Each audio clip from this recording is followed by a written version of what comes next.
Yes, thanks to John Conley for giving me the title of the talk, which I thought was very appropriate. It's been a repeated message in almost all the sessions that one of the core problems is the lack of sufficiently rigorous evidence, and at least one element that is clearly missing are, at least for some PHSM, maybe most, the lack of randomized trials. So that's, I mean, it's not all about randomized trials, but this talk will speak mainly about what can we do to try to get more randomized trial evidence in this area. Perhaps some of these things that I point out or mention are applicable to other aspects of research in this field as well, but that's what I'll be focusing most on. So, pandemic preparedness, WHO has a framework for that. Most countries have, and they're pretty logical. This would be I've made this myself, but it's that's how they usually are made up. There's a list of things you need to prepare in the pre-pandemic phase, and I need to be ready to implement these various elements when the pandemic strikes. It's not rocket science, it's pretty obvious. What we need to do is obviously, to include plans for running the trials when the pandemic strikes. We also need to run trials now to the extent that we're able, for example, by exploiting influenza pandemics annually and that sort of thing. But now I'll be speaking mainly about the more challenging issue, namely how can we get trials run very early on in an outbreak, a large outbreak, pandemic. So, to plan for trials, we need to do what we always need to do when we plan for trials. We need to prepare a protocol, right? So we need to prepare the protocols. We need to get the ethical approvals, if possible, those sorts of things as much as possible. And we need to be ready to implement, to run the trials. We need to have a system in place, or at least a good idea to how far we can take it. It's hard to say. So that we can enroll participants quickly. We can have a data collection system in place, analysis, reporting, all those things. The point here is speed and quality. Now, if you focus on developing the study protocols, there's really nothing new. Anyone who's prepared a study protocol will recognize the usual elements. So you need to have a research question, and in this case, you need to think about which research questions are the most important if you're going to prepare protocols in advance. So that would entail some guesswork. Study designs, data collection, analysis plan, and so forth. So, yeah, as I said, so we need to discuss what are the priority PHSM to prepare protocols for. What kind of study designs is study design is the most appropriate? Individual randomized trial, cluster randomized trial. Maybe not a trial is relevant at all. Maybe there's other approaches that are more appropriate. And data collection can be a huge issue because what data can you actually get? This is a pragmatic issue. You have what you have. You can get what you can get. And is it good enough? So if you think about specifically what are the priority PHSM, that will be directly a consequence, probably, at least partly, of what do we expect the next agent, the next viral cause, or, yeah, the next thingy to be. And my understanding is that most people who have seem to be the best to speculate on this, believe that it's most likely will be another respiratory virus. I can't challenge that. But anyway, there are other options, as we've heard, so we need to think about what are the priority, what do we think are the most likely pandemics, what will it look like, and where do we lack the research for the PHSMs that are appropriate for that type of pandemic. The good thing is when you prepare many protocols, you can focus on protocols on different scenarios, of course, which would make sense. Is a trial possible? It's very common to say that most of you will have heard maybe that trials in this area are practically impossible to carry out, and that is the explanation why there are so few. And I guess there is an element of truth to that, but I mean, there have been run trials in this area, so it's possible, but it's surely difficult. So one example might be national campaigns. How do you run a trial of a national campaign? It's impossible. No, it's not impossible. We did that. National campaign through Facebook to encourage immigrants all over the country to get tested. So what was possible, I have my colleague here who did this study. So this is the bragging. There won't be much bragging, but this is the bragging section. So what we did was, what she did, was to randomize all the municipalities, and half of the municipalities, and this was possible, don't ask me how, this was possible to do through the Facebook system, so that immigrants in half of the municipalities were inundated with these messages on Facebook, while the others were not. And then you could compare the testing frequencies in the different municipalities. And then we could, and that would be similar to a national campaign, only we only did it for the half of the country. So yes, this is sort of to show that it is possible to do some trials in areas where it might seem impossible. But surely there are many, many reasons why a trial can be impossible to implement for sure.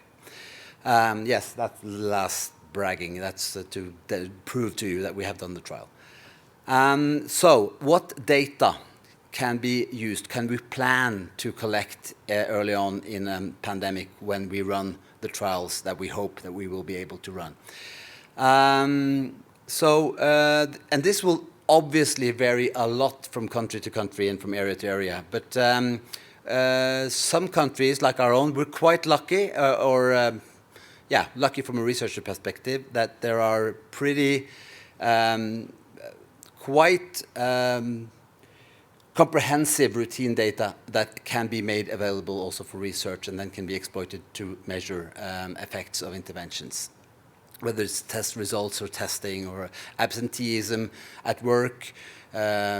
We don't actually have data on absenteeism in schools at a national level, but we're working on that. Not we, but people are working on that.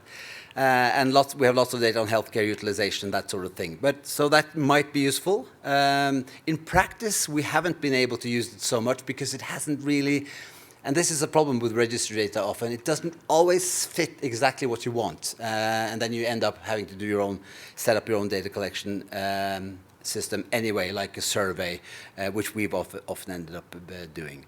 What we haven't done much but have been dreaming of and talked about is using to observe behavior through technologically fancy methods like telecom data and that sort of thing, mobility data. We have used observation visually, but that's you can't do big trials that way. That's very difficult anyway. So, but the point of this is we need to think about this in advance. What data will we likely be able to get so that we can use to measure outcomes in the trials that we planned for. So, that was all I was going to say about preparing protocols. Ramona mentioned that there is an ongoing process. So 8 such protocols or template protocols. She didn't call them template protocols. Protocol. Draft. No, she didn't use the word draft either. Ramona? No. I said master protocol. Master, yes, thank you. I've been using your language, Atle. The voice of the master protocol, yes. She scares me always. So preparing the protocols, that's the easy part. I mean, just writing the protocols, thinking about what might be possible. The difficult thing, probably, we don't know, we haven't done this, is to prepare for the implementation, for to launch and use the protocols in practice. This is, we haven't done this, so we don't know all the aspects we need to think about. We should test this, we should even practice it. But clearly we need to do as much as we can in terms of getting ethical approvals as far as possible. We definitely won't get a full ethical approval for something that might happen many years down the road. Sorry, that I'm coming back to this now. So if there is no clear timeline when the trial will be run, because there won't be, because we don't know when the next pandemic will be, the ethical boards will not be likely to say, well, go for it whenever it will. It doesn't work like that. But maybe we can get, as Ramona mentioned, the ethical review board of WHO to give their blessing or approval, and maybe that can also ease the processes in the various countries. And maybe we could get some sort of assessment now at the national levels that will make it easy for the ethical review board sometime in the future to approve quickly, maybe. Informed consent, we've mentioned this a bit earlier. This is sort of sub-point under ethical approval. I think that's perhaps the most difficult issue for many of these PHSMs. Because the question is informed consent always required? And I'll return to why this is so important, although we've touched upon it earlier. So the question is, can consent be waived if the intervention, the PHSM in question, is low risk? Or could you go even further and say and suggest that consent can be waived if the intervention is of a sort that the authorities can implement anyway without consent? I'll give you an example.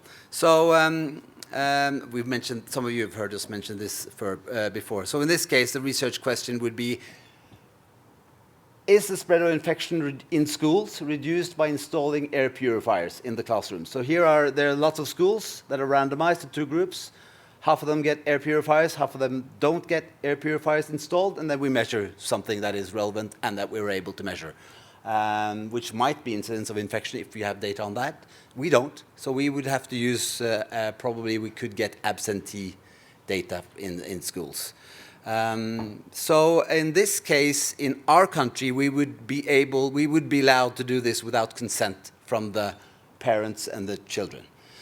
But in this case, the same trial with slightly different, well, not more than slightly, quite a bit different intervention, so school closures that we've been discussing. Is the spread of infection reduced by closing schools? Randomize the schools, close half of them, other half remain open, measure whatever you can measure. And in this case, I doubt, but I don't know, nobody knows, I don't think we would be allowed to do this without the consent. And consent is impossible, because consent in this case would mean that you would need consent from at least every child, and at least one, probably both legal guardians or parents, of all the children in all the classes, right? So if we miss the signature for one child, that school or at least that class is out, right? So that makes it impossible. I mean, if you've been parents in a class and you need a signature for everyone for something, it's impossible, right? It's at least it's very, very difficult. Another thing we believe is, or we can argue based on our experience, will be very important to make it likely that we can implement these trial protocols when the pandemic strikes, is to have sufficient political and public support. Obvious in the case of big things like closing schools. You can easily imagine huge protests and it'll all fall apart because there's no popular support for it, and then it wouldn't work. We know that this is, we have experienced that this is, I think this is uncontroversial, which I think we know that this is also difficult outside crisis to suggest to politicians or to the public that when there is uncertainty around a policy, why don't we just randomize? And not so many good examples of that happening. For many reasons, we've explored this a little bit, and others have more than us. But randomization is by many perceived as unfair. Researchers typically argue that that is very fair. So there you have it going. And then in a crisis situation, and also outside crisis, you will have, as we've heard many examples of during these days, that there are strong opposing opinions around intervention effectiveness. So some people are strongly convinced that X is extremely effective, and others are strongly convinced that it's absolutely not effective. And this probably is a bigger problem when you get this polarization situation that we had, especially in many countries during the last pandemic. And this is difficult, and this is a difficult question in all trials, is when do you have this uncertainty, this equipoise, the elegant word for when you're uncertain what is the best alternative, A or B. And who decides that it's ethical to go ahead? And this, in a heated situation with lots of different strong opinions, I can imagine that this might be the showstopper for the whole thing for many interventions. I worry, but I don't know. Yeah, just an illustration of how different these various PHSMs were implemented in different countries or neighboring countries. So Ireland and UK, I didn't know that they were so different, at least early on. And you've heard of Sweden as an outlier, different than Norway. We're almost like brothers and sisters, but still had a relatively different approach at the early on. Especially around children, which seems to logically raise even more emotional excitement. That's not the right word. More emotional engagement, I guess, is a better word.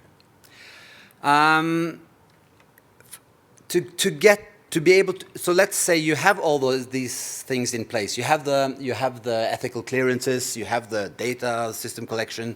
You know how to randomize.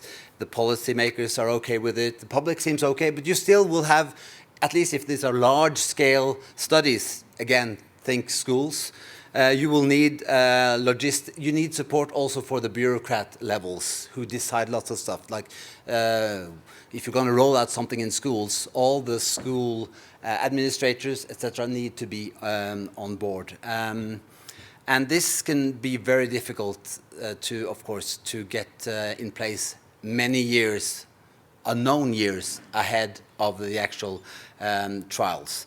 So how much effort should you put into getting the school heads, masters, etc. on board now, when the trial might very likely be after they're not in that position anymore? That's, I don't know. And we also experienced this during the pandemic, that many, especially in the bureaucrat level, I would say, who were very busy rolling out whatever, face mask distribution, all those things, working intensely. And then we came and suggested, why don't you could you maybe randomize the order? This was, they had enough to think about. This was seen as something that was a burden to their work, which is perfectly understandable. And makes it logical that we should try to get them on board in advance. But again, this will be many years later, so yeah, I don't know. So anyway, we believe, it is a claim, we need to start writing protocols, and we are. We need to engage with policymakers and the public, raise awareness around the usefulness of more and better evidence, which I think isn't that difficult. More difficult to increase the understanding of the usefulness of randomized trials. But I think we're a much better place now than we were before the pandemic. But how far we are, I'm not sure. We need to engage with the ethical review boards to figure out how can we get as much approval as possible now in years ahead. And we need to collaborate, share strategies across countries, regions, groups, for how we will handle all these challenges, and to set up trials across countries. So I will bolden, we need to do this. And to make this sort of carrot thing, this is a window from an egoistic, self-centered researcher perspective. This is a window of opportunity, because there aren't that many people who are able and willing to carry out these types of trials or plan them. So this is a field that is much up for grabs. Yeah, let's grab it. We are focusing almost solely on this in our little group at the Norwegian Institute of Public Health, and we are very keen on visitors and building potential collaboration. So this is our website. You can see what we do, and if you're keen, send us an email, and see you in Oxford next year.